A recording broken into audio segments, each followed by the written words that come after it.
An act of defiance despite the growing threats and tense security situation. Afghans cast their votes across the country to elect a new parliament. The voting was marked by blasts and violence between the Taliban and security forces in many provinces. But people here in Kabul showed up in the early hours at polling stations despite the risks. I will vote for someone who would work for Afghanistan and serve the nation. We need patriots who care about the country, these people that deserve to be elected to parliament. I am exercising my democratic right. I want to choose the right person who will fight for my rights and the rights of women. If women vote in large numbers, their voices will be heard. Extraordinary security measures were in place in the capital, Kabul.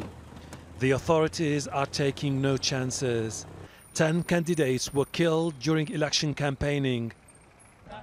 The president suspended the election in Kandahar province after the Taliban killed 2 top officials there on Thursday.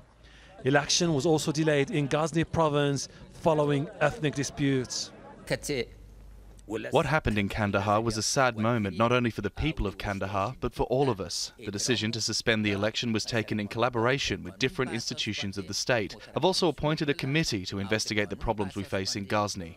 This election was initially supposed to take place 3 years ago, but was delayed because of a political impasse that has crippled the country. The international community has been pushing for political reforms, a clampdown on corruption and reconciliation. This is not like election in any country.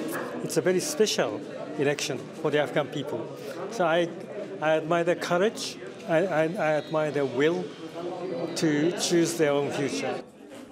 Election officials are using biometric voter verification devices for the first time to prevent vote rigging, but technical glitches slowed down the voting.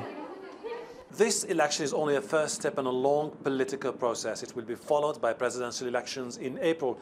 That's when the Afghan authorities will decide on pursuing political talks with the Taliban and forming a national unity government to end decades of violence. A move backed by the US and others who insist there is no military solution to the Afghan conflict. Hashem Ahelbarra, Al Jazeera, Kabul.